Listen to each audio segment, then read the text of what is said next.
Hello साथियों, जय हिंद। स्वागत है आप सभी का एक बार फिर से आपके अपने यूट्यूब चैनल रानी लक्ष्मीबाई क्लासेस में। साथियों, उत्तर प्रदेश पुलिस एग्जाम 2024 के लिए आज हम लोग देखेंगे घटना चक्र टॉह सीरीज का प्रैक्टिस सेट नंबर 7वां। इससे पहले साथियों हमने 6 प्रैक्टिस सेट आपको करा दिए हैं। अगर आप लोगों ने यह 6 प्रैक्टिस सेट नहीं किए हैं तो मैंने 6 प्रैक्टिस सेट की प्लेलिस्ट बना दी है। वो साथियों आपको इसी क्लास के नीचे डिस्क्रिप्शन बॉक्स में मिल जाएगी, वहां से आप लोग यह 6 प्रैक्टिस सेट कर सकते हैं।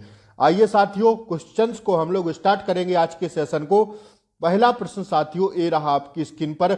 देखिए, हम लोग जीके व जीएस का सुबह पेपर करवाते हैं घटना चक्र का, और शाम को हम हिंदी का पेपर करवाते हैं। तो साथियों जीके व जीएस के हम आपको करवाएंगे 38 प्रश्न। टारगेट आपको अपना बताना है कि आज आपका टारगेट जीके व जीएस में कितना रहता है। ठीक है, ईमानदारी से अपना टारगेट बताएंगे तो कल ईमानदारी से जिस दिन पेपर होगा उस दिन आपका ईमानदारी से पेपर में टारगेट रहेगा। ठीक है, यहां लापरवाही मत कीजिए। आइए स्टार्ट करते हैं साथियों सेशन को। देखिए, पहला प्रश्न कह रहा है दिसंबर 2023 में किसे छत्तीसगढ़ राज्य का अध्यक्ष चुना गया। दिसंबर 2023 में करंट अफेयर्स का पहला प्रश्न और अति महत्वपूर्ण प्रश्न पेपर के हिसाब से। दिसंबर 2023 में किसे छत्तीसगढ़ राज्य विधानसभा का अध्यक्ष चुना गया। तो यह चुना गया साथियों डॉक्टर रमन सिंह को। इनके बारे में ध्यान रखिएगा साथियों, डॉक्टर रमन सिंह जी जो है, इन्होंने साथियों डॉक्टर रमन सिंह ने राजनांद गांव, कौन सा गांव था, राजनांद गांव से सीट से लगातार चौथी बार चुनाव जीता है।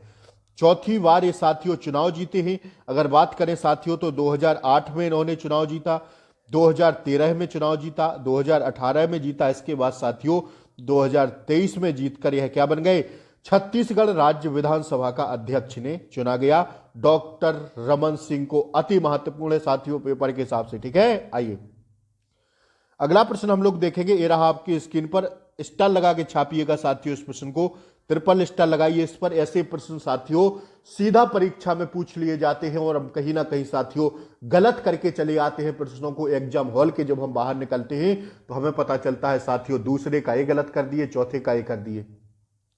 ढंग से पढ़िएगा साथियों, बचे हुए एक माह है, एक माह है, कुछ दिन आपके पास साथियों शेष बचे हैं। जी जान लगा दीजिए साथियों, इस बार सिलेक्शन ले लेना है।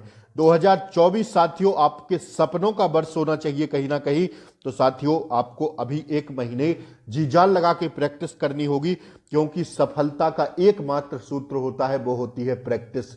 अभ्यास अभ्यास अभ्यास, चाहे मैथ का हो, चाहे रीजनिंग का हो, चाहे जीएस का हो, चाहे हिंदी का हो। जितना आप लोग क्वेश्चन सॉल्व कर लेंगे उतनी साथियों आपकी जीत में साथियों चांस आपके बढ़ जाएंगे। ठीक है, तो साथियों अभी मौका है, इस मौके को साथियों फालतू मत जाने दीजिए। जी जान लगा के पढ़िएगा, मैं आपको प्रैक्टिस करा रहा हूं। ठीक है, तो आइए अगला प्रश्न देखते हैं साथियों। आप लोग फटाफट से क्लास को या लाइक कर दीजिए, आप लोगों के लिए मेहनत की जा रही है। आप लोग लाइक करिए क्लास को और शेयर करिए क्लास को। ठीक है, और चैनल पर नए हो तो सब्सक्राइब कर लें ताकि डेली क्लासों का नोटिफिकेशन आपको सही समय पर मिलता रहे। आइए, उत्तर प्रदेश में कितने कृषि जलवायु क्षेत्र पाए जाते हैं। तो भैया 9 पाए जाते हैं। बात हम लोग अगर 9 की करते हैं तो फटाफट लिखिएगा। पहला भाबर व तराई, दूसरा पश्चिमी मैदान, तीसरा मध्य पश्चिमी मैदान, चौथा दक्षिणी पश्चिमी मैदान, पांचवा मध्य मैदान, छठा बुंदेलखंड, सातवां उत्तरी पूर्वी मैदान और आठवां साथियों पूर्वी मैदान। इसके बाद 9वां आता है विंध्य पहाड़ी क्षेत्र। तो ठीक है, कितने हैं, 9 हैं जलवायु क्षेत्र। सीधा पूछेगा कि उत्तर प्रदेश में कृषि जलवायु क्षेत्र कितने हैं, तो साथियों 9 याद रख लेना साथियों। जो पढ़ा रहे हैं वो याद रख लेना साथियों। इसी में से मैं जिस दिन आपके पेपर हाथ में होगा और मैं आंसर शीट करवाऊंगा तो साथियों देख लेना, उसी दिन बताऊंगा कि यह क्लास का पेपर है। ठीक है, आइए यमुना नदी का उद्गम स्थल साथियों, जो मैं कहता हूं स्टार लगाइए तो स्टार लगा लिया करिए। ठीक है ना, यमुना नदी का उद्गम स्थान कौन सा है। तो साथियों ध्यान रखिएगा आप लोग, 40 का राइट आंसर हो जाएगा ऑप्शन बी, बंदरपूंछ। ठीक है, यमुना नदी यमुनोत्री हिमनद के बंदरपूंछ के पास से उद्गमित होती है, मतलब निकलती है। तो इसका राइट आंसर क्या है दोस्तों, ऑप्शन बी इसका राइट आंसर है। आइए 41वां प्रश्न हम लोग देखेंगे, निम्नलिखित में से देश के खाद्यान्न उत्पादन में उत्तर प्रदेश का कौन सा स्थान है भैया? खाद्यान्न में उत्तर प्रदेश का स्थान है दोस्तों, कौन सा प्रथम स्थान है भैया? कौन सा प्रथम स्थान है? ऑप्शन सी पर जाएंगे हम लोग, ठीक है। इस संबंध में मध्य प्रदेश साथियों कौन से स्थान पे है?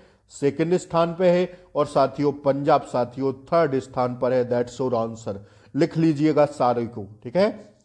अब आइए बताइए, अंतर्राष्ट्रीय नर्स दिवस कब मनाते हैं? तो दोस्तों अंतर्राष्ट्रीय नर्स दिवस मनाते हैं 12 मई को। कब मनाते हैं? 12 मई को। 42 का राइट आंसर है ऑप्शन डी। यह दिवस आधुनिक नर्सिंग की स्थापना फ्लोरेंस नाइटिंगेल्स के जन्मदिन के उपलक्ष्य में मनाया जाता है, ठीक है। अंतर्राष्ट्रीय नर्स दिवस, that's your answer. Uttar Pradesh कृषि अनुसंधान परिषद स्थित है कहां पर? उत्तर प्रदेश कृषि अनुसंधान परिषद है, तो साथियों 43 का राइट आंसर हो जाएगा। कहां पर है साथियों? लखनऊ में स्थित है। कहां पर? ऑप्शन सी क्या है भैया इसका? क्या है साथियों? इसको कहेंगे Uttar Pradesh UP council of agriculture research, ठीक है। उत्तर प्रदेश कृषि अनुसंधान केंद्र। आइए, लखनऊ में स्थित है भैया, स्टार लगा के छापिएगा इस प्रश्न को। किसके शासनकाल के दौरान अजंता की गुफाएं निर्मित की गईं?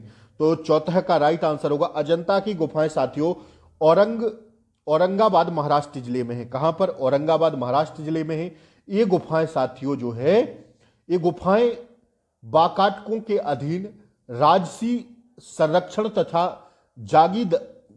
जागीरदारों द्वारा निर्मित करवाई गई थी, ठीक है, ध्यान रखिएगा। तो इसका राइट आंसर होगा क्या? 44 इज द राइट आंसर साथियों, ऑप्शन ए बाकाबट, ठीक है। किसके शासन के काल के दौरान अजंता की गुफाएं निर्मित की गई थी? बाकाटक, औरंगाबाद में है साथियों, ध्यान रखिएगा। कहां पर है? औरंगाबाद, ठीक है। औरंगाबाद कहां पड़ता है? तो दोस्तों महाराष्ट्र में पड़ता है। दैट्स योर आंसर, ठीक है। पूछ लेता है साथियों, यह प्रश्न कई बार पूछा गया है। आइए 45वां प्रश्न हम लोग देखेंगे। आइए, नदी का बहता हुआ जल किस प्रकार का ऊर्जा संवहन करता है? तो नदी का जो बहता जल हुआ होता है, गिरता हुआ साथियों, नदी का बहता जल कैसा साथियों, किस प्रकार का ऊर्जा संवहन करता है? तो 45 का राइट आंसर होगा गतिज ऊर्जा। उसमें क्या होती है? गतिज ऊर्जा होती है, ठीक है। और एग्जाम्पल सुनिएगा, गिरता हुआ नारियल, गतिशील कार, लुढ़कता हुआ पत्थर, उड़ता हुआ हवाई जहाज, बहता हुआ जल, बहती हुई हवा, दौड़ता हुआ खिलाड़ी आदि सभी गतिज ऊर्जा विद्यमान करते हैं, ठीक है। संक्षेप में किसी वस्तु में उसकी गति के कारण निहित ऊर्जा को क्या कहा जाता है? गतिज ऊर्जा कहा जाता है। That's your answer. अति महत्वपूर्ण प्रश्न था साथियों फिजिक्स में। आइए, कार्बनिक यौगिक में कार्बन की संयोजकता हमेशा होती है, तो साथियों ध्यान रखिएगा 4 होती है। कार्बनिक यौगिक में कार्बन की संयोजकता साथियों 4 होती है। अति महत्वपूर्ण प्रश्न है, ठीक है, सीधा पूछा जाएगा आपसे प्रश्न। आइए अगला प्रश्न देखिएगा।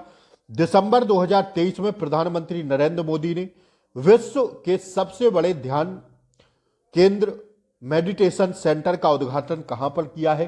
तो साथियों यह किया है उद्घाटन कहां पर? नरेंद्र मोदी जी ने, ठीक है, दिसंबर 2023 में। कहां पर किया है? वाराणसी में। कहां पर? वाराणसी। ऑप्शन ए इसका क्या होगा? राइट आंसर हो जाएगा दोस्तों, ठीक है। दिसंबर 2023 में नरेंद्र मोदी ने अपने संसदीय क्षेत्र, कहां है उनका संसदीय क्षेत्र? वह साथियों सांसद है वाराणसी से। तो संसदीय क्षेत्र में वाराणसी में विश्व के सबसे बड़े ध्यान केंद्र मेडिटेशन स्वरवेद महामंदिर का उद्घाटन किया। यह साथियों 7 मंजिला मेडिटेशन सेंटर 3 लाख वर्ग फीट में विस्तृत है, ठीक है। तो ध्यान रखिएगा सारे पॉइंट। आइए, उत्तर प्रदेश के किस जिले में देश के प्रथम पुलिस संग्रहालय की स्थापना की गई? तो 48 का राइट आंसर होगा दोस्तों, ऑप्शन बी गाजियाबाद में। 48 is the right answer, option B साथियों, ठीक है ना। उत्तर प्रदेश के किस जिले में देश का प्रथम पुलिस संग्रहालय की स्थापना की गई? तो गाजियाबाद जिले में, ठीक है, ध्यान रखिएगा, क्योंकि पुलिस की परीक्षा है और पुलिस से संबंधित प्रश्न है, तो साथियों जरूर पूछने के चांस है, ठीक है ना। ऐसे प्रश्न आपसे पूछ लिए जाते हैं। आइए, निम्नलिखित में से कौन सा शब्द भारतीय संविधान की प्रस्तावना में उल्लेखित नहीं है? ठीक है, तो भारतीय संविधान की प्रस्तावना में उल्लेखित जो शब्द नहीं है साथियों, वह है कौन सा, देख लीजिएगा आप लोग। 49 का राइट आंसर होगा संघीय। ठीक है, संघीय शब्द समाजवादी, पंथ निरपेक्ष, धर्मनिरपेक्ष, ठीक है, ये तीनों शब्द हैं।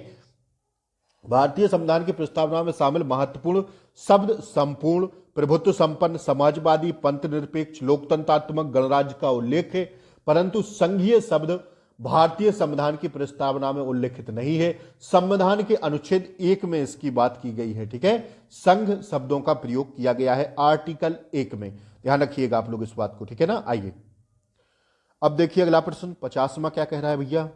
जौनपुर में डैश डैश डैश के द्वारा निर्मित अटाला मस्जिद अन्य मस्जिदों के निर्माण के लिए किस मिसाल मॉडल पर बन गई, किसके उस पर बन गई साथियों, अटाला मस्जिद। तो 50 इज द राइट आंसर साथियों हो जाएगा कौन सा होगा भैया, इसका राइट आंसर हो जाएगा 50 का कौन सा, देखिएगा आप लोग, इब्राहिम सर्की के उस पर मॉडल पर। ठीक है, ठीक है, ध्यान रखिएगा। जौनपुर में अटाला मस्जिद का निर्माण सुल्तान फिरोज शाह तुगलक ने आरंभ करवाया था तथा इब्राहिम शाह सर्की ने 1408 में, कब साथियों, 1408 में पूर्ण करवाया था। यह मस्जिद जौनपुर में अन्य मस्जिदों के निर्माण के लिए आदर्श मानी गई है, ध्यान रखिएगा। ठीक है, तो 1408 और साथियों फिरोज शाह तुगलक ने इसका निर्माण करवाया था, ध्यान रखिएगा आप लोग। ठीक है ना, आइए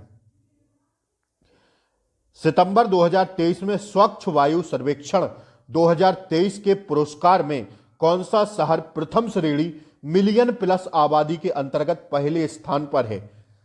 सितंबर 2023 में स्वच्छ वायु सर्वेक्षण 2023 के पुरस्कार में कौन सा शहर प्रथम श्रेणी मिलियन प्लस आबादी के अंतर्गत पहले स्थान पर है। तो इसका राइट आंसर होगा 51 इज द राइट आंसर साथियों। 51 का राइट आंसर हो जाएगा दोस्तों ऑप्शन सी, इंदौर। ठीक है, स्वच्छता के मामले में जो है इंदौर साथियों सबसे ज्यादा है, मिलियन आबादी प्लस होते हुए भी, ठीक है, मिलियन प्लस आबादी होते हुए भी साथियों स्वच्छता के साथियों उसमें बहुत अच्छा माना जाता है इंदौर को। ठीक है ना, पुरस्कार भी मिला है। आइए, हमारे पेट में स्थित पाचक रस में मुख्यतः रूप से डैश डैश डैश होता है क्या। तो 52 का राइट आंसर हो जाएगा हाइड्रोक्लोरिक अम्ल होता है। क्या होता है, हाइड्रोक्लोरिक अम्ल होता है। क्या होता है, हाइड्रोक्लोरिक अम्ल होता है। ठीक है, ध्यान रखिएगा आप लोग इस प्रश्न को। आइए,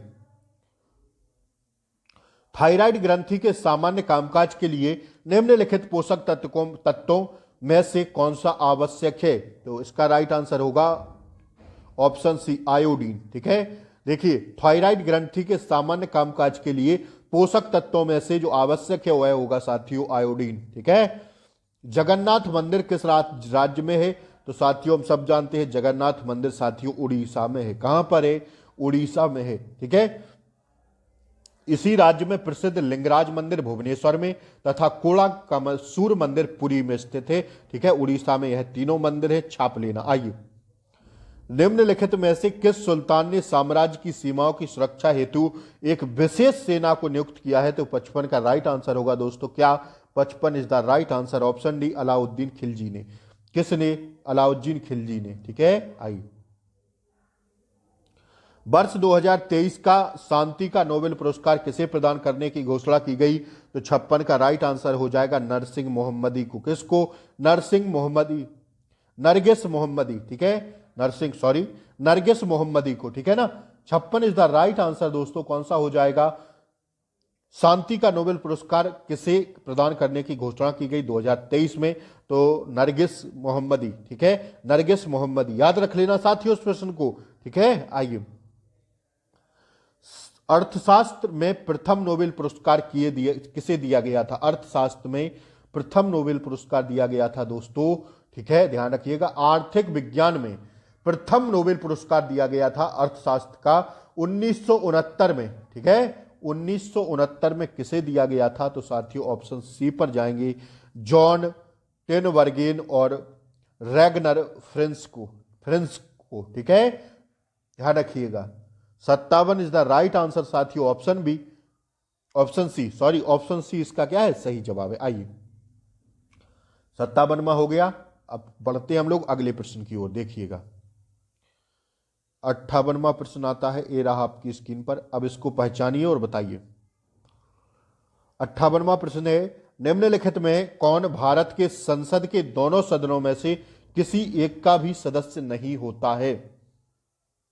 भारत के प्रधानमंत्री, भारत के वित्त मंत्री, भारत के राष्ट्रपति। तो 58 का राइट आंसर होगा ऑप्शन सी।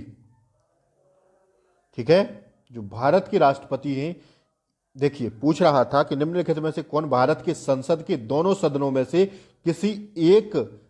किसी का भी सदस्य नहीं होता। तो जो भारत के राष्ट्रपति हैं, यह साथियों किसी के भी सदस्य नहीं होते। ऑप्शन थर्ड एकदम सही आंसर है। ठीक है, ठीक है ना। संविधान के अनुच्छेद 53 का सब क्लॉज 1 ये कहता है कि इसके तहत संघ की कार्यपालिका शक्ति राष्ट्रपति में निहित होती है। संविधान में यह स्पष्ट किया गया है कि राष्ट्रपति संसद के किसी सदन अथवा राज्य विधानमंडल का सदस्य नहीं होगा। ठीक है, तो ऑप्शन सी क्या है, राइट आंसर है। आइए, निम्न में से कौन सा युग्म सुमेलित नहीं है, आपको बताना है कि कौन सा युग्म सुमेलित नहीं है। तो इसका राइट आंसर होगा कौन सा, 59 का आप लोग देख लेना, 59 का राइट आंसर हो जाएगा ऑप्शन सी। रिंगबेरपुर जो है फैजाबाद, देख लीजिए इसको। निम्नलिखित में से कौन सा युग्म सुमेलित नहीं है। हस्तिनापुर मेरठ के अंतर्गत आता है, बिल्कुल आता है। विंध्याचल मिर्जापुर, बिल्कुल। देवास रीफ बाराबंकी में आता है, लेकिन रिंगबेरपुर कहां आएगा आपका, तो ध्यान रखिएगा इस प्रश्न को। इसका राइट आंसर होगा रिंगबेरपुर साथियों। देखिए, रिंगबेरपुर इलाहाबाद में है। ठीक है, कहां पर है, फैजाबाद नहीं होगा, इसका क्या होगा, इलाहाबाद होगा। रिंगबेरपुर इलाहाबाद क्षेत्र के अंतर्गत आएगा। ठीक है, जो अब प्रयागराज हो गया है। ऑप्शन सी क्या है, राइट आंसर है। आइए, निम्नलिखित में से कौन विधायकीय सत्र को सत्रावसान करने की अधिसूचना जारी करता है। सभापति, अध्यक्ष, राष्ट्रपति या प्रधानमंत्री। तो इस प्रश्न को देखिएगा, 60 का जो राइट आंसर होगा आपका वो हो जाएगा कौन सा, ऑप्शन सी। ठीक है, राष्ट्रपति। निम्नलिखित में से कौन विधायकीय सत्र को सत्रावसान करने की अधिसूचना जारी करता है, तो वो है राष्ट्रपति। ठीक है, ऑप्शन सी क्या है, 60 का राइट आंसर है। सत्रावसान के सदन के सत्र की समाप्ति हो जाती है। अनुच्छेद 45 का सब क्लॉज 2 आ के तहत संसद के किसी भी सदन का छात्रावास करने की अनन्य अधिकार शक्तियों को प्राप्त है।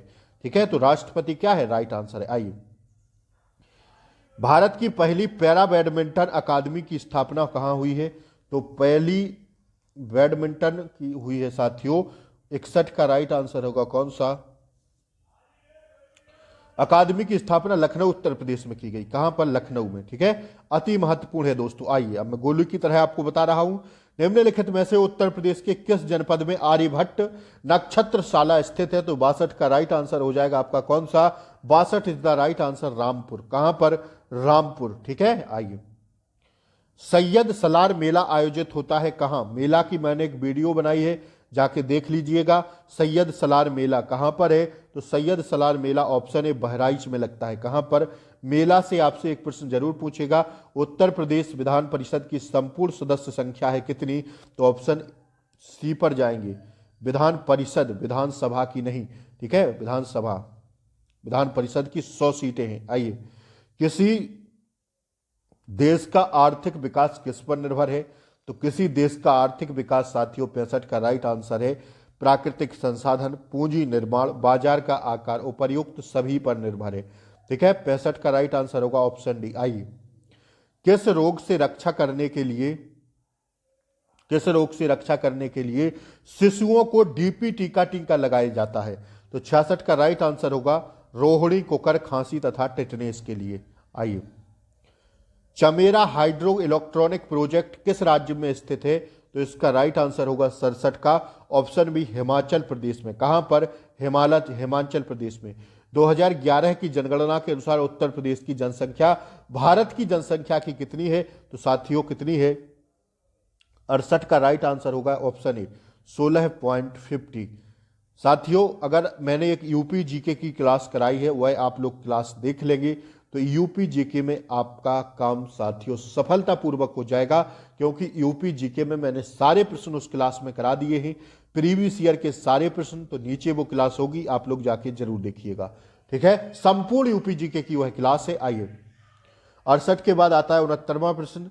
दिसंबर 2023 में उत्तर प्रदेश सरकार ने राज्य में कितने साइबर अपराध पुलिस स्टेशन खोलने को मंजूरी दी है? तो 69 का राइट आंसर होगा दोस्तों कौन सा? Option C 57। ठीक है, कितने? 57। कितने साइबर अपराध पुलिस स्टेशन खोलने की मंजूरी दी है उत्तर प्रदेश सरकार ने? तो 57। ठीक है ना। आइए, भारत का क्षेत्रफल पाकिस्तान से लगभग डैश डैश डैश गुना बड़ा है। कितना बड़ा है? तो साथियों 4 गुना बड़ा है। 4 गुना बड़ा है भैया। ठीक है, आइए ये देखिए प्रश्न, वेदों की ओर लौटो का नारा किसने दिया? तो वेदों की ओर लौटो कहा साथियों किसने? दयाराम सरस्वती ने। किसने? दयाराम सरस्वती इसका राइट आंसर है, वेदों की ओर लौटो। देख लीजिएगा, आपको दिख नहीं रहे होंगे, मैं पढ़ के सुना देता हूं। निम्नलिखित में से किस जनजाति द्वारा दीपावली को शोक के पर्व के रूप में मनाया जाता है? दीपावली इतना बड़ा त्योहार है और शोक के पर्व के रूप में मनाते हैं थारू जनजाति के लोग। ठीक है, आइए, निम्नलिखित में से कौन सी पुस्तक ज्योतिबा फुले द्वारा लिखी गई थी? तो इसका राइट आंसर है गुलामगिरी। कौन सी पुस्तक है? गुलामगिरी। आइए, गांधी इरविन समझौता पर हस्ताक्षर कब हुए? तो साथियों 74 का राइट आंसर होगा ऑप्शन डी, 20 मार्च 1931 को। आइए, गरीबी को मापने के लिए उपयोग की जाने वाली सामान्य विधि जो आय या उपभोग के स्तर पर आधारित होती है डैश डैश डैश कहलाती है। क्या कहलाती है? तो 75 का राइट आंसर होगा गरीबी रेखा। ठीक है साथियों, मैंने 38 प्रश्न आपको कराए। आप लोग अपना टारगेट जरूर बताइए कि आज आप लोग कितना सही कर पाए। ठीक है ना, 38 में से आप कितना सही कर पाए। अब साथियों शाम को देखेंगे हम लोग हिंदी का प्रैक्टिस सेट। ठीक है ना, हिंदी का प्रैक्टिस सेट शाम के टाइम देखेंगे इसी का। ठीक है, यही प्रश्न रहेंगे। तो साथियों क्लास कैसी लगी? अच्छी लगी हो तो लाइक शेयर सब्सक्राइब कर दें। और साथियों मिलते हैं फिर हम शाम के टाइम। ठीक है ना, यूपी जीके की क्लास जरूर देख लें, नीचे लगी होगी, संपूर्ण यूपी जीके है उसमें साथियों। ठीक है, यूपी जीके नीचे होगी इसी क्लास के। पढ़ते रहिए, हंसते रहिए साथियों, एक महीने जी जान लगा के पढ़ते रहिए। मिलते हैं शाम को, तब तक के लिए जय हिंद, टेक केयर, बाय बाय, नमस्कार।